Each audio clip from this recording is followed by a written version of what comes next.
Hoy hablaremos de la oración, hablar con papá. Desarrollaremos el por qué, el cómo, el cuándo y el para qué orar. ¿Por qué orar? La Biblia nos enseña que a la mañana siguiente, antes del amanecer, Jesús se levantó y fue a un lugar aislado para orar. Así que Jesús muchas veces se alejaba al desierto para orar. Vaya, hace un momento decía que iba al amanecer a un lugar aislado a orar. Aquí se expresa que fue al desierto. Y esto era muchas veces. También dice la palabra, cierto día, poco tiempo después, Jesús subió a un monte a orar y oró a Dios toda la noche. Realmente, el porqué está en el estilo de vida del Maestro.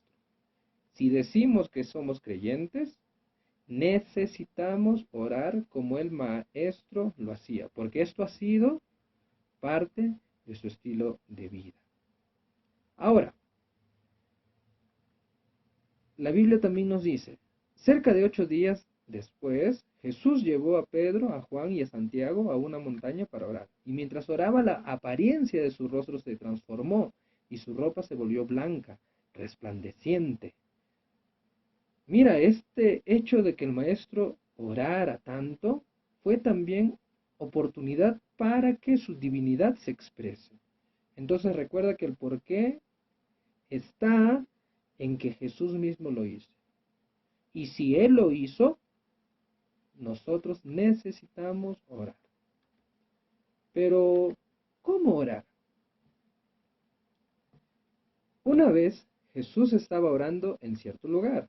Cuando terminó, uno de sus discípulos se le acercó y le dijo, Señor, enséñanos a orar, así como Juan les enseñó a sus discípulos.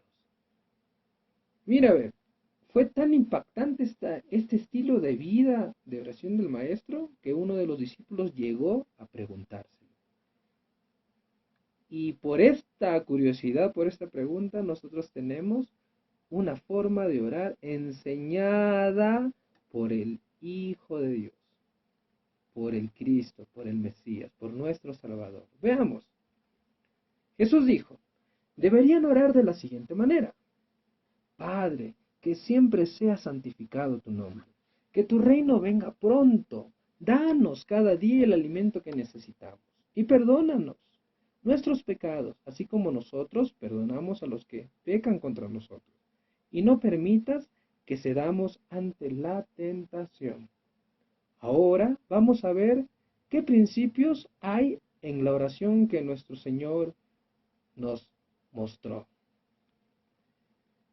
¿Hacia quién es la oración y cómo es esta oración? Padre, santificado tu nombre. ¿Qué significa esto? Que la oración es una relación con nuestro Padre Celestial. Es hablar con papá. Pero este hablar no es simplemente por hablar, sino es en un sentido de adoración, de exaltar su nombre. Entonces, en esta primera parte, necesitamos recordar que la oración está dirigida a papá.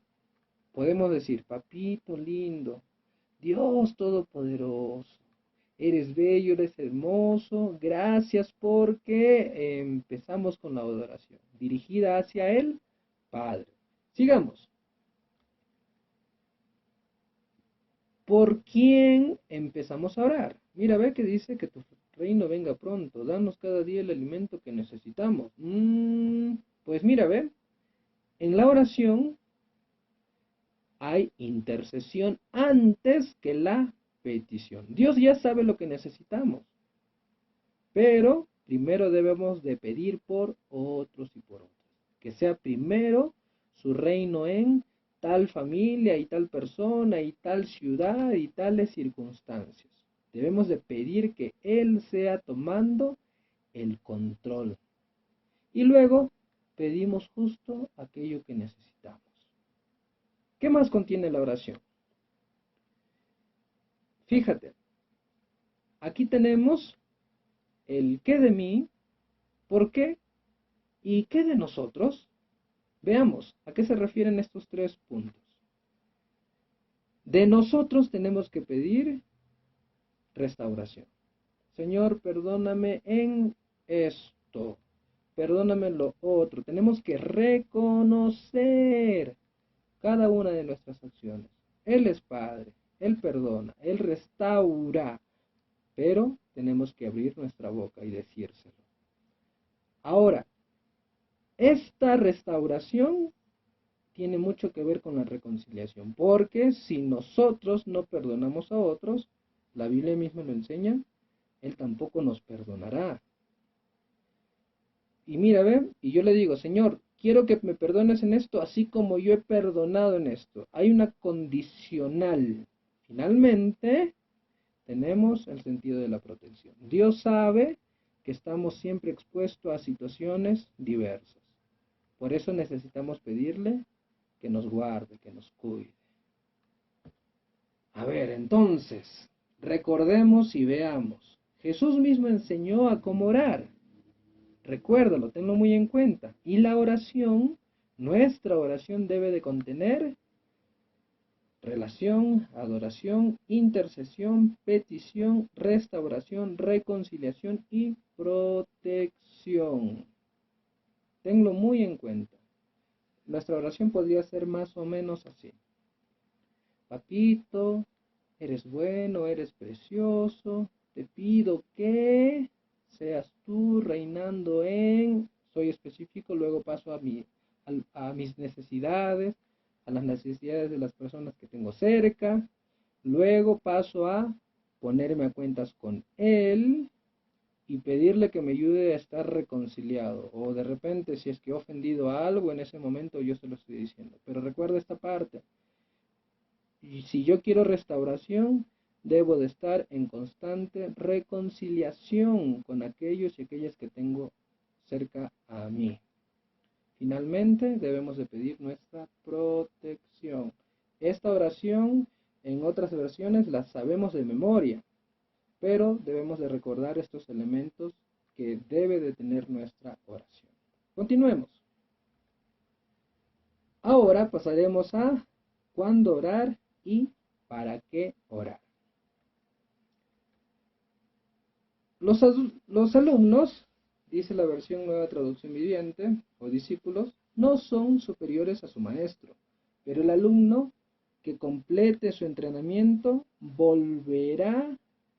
se volverá como su maestro. ¿Cuándo orar? Jesús oraba todo el tiempo. Siempre hablaba con el Padre. Así que no depende de que sea en la mañana, en la tarde, en la noche, o la hora del desayuno, el almuerzo, la cena. Sino que es una relación, recuérdalo. Es más, si nosotros decimos que somos alumnos, discípulos del Maestro, nosotros debemos de orar. ¿Para qué?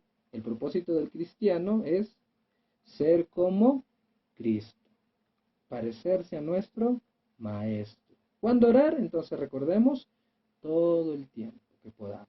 ¿Y para qué? Para podernos parecer más al Maestro. Este es el propósito de la oración, nuestra santidad en Él. Hemos desarrollado estos 4 puntos. Esta es la versión que hemos usado de la Biblia. Y para la próxima nos toca hablar de el estudio de la Biblia. El Dios revelado, el Dios conocido. Bien, espero que te haya servido mucho este tema. Y recuerda que necesitamos hacer lo mismo que el Maestro, seguir sus pisadas. Hasta luego, bendiciones.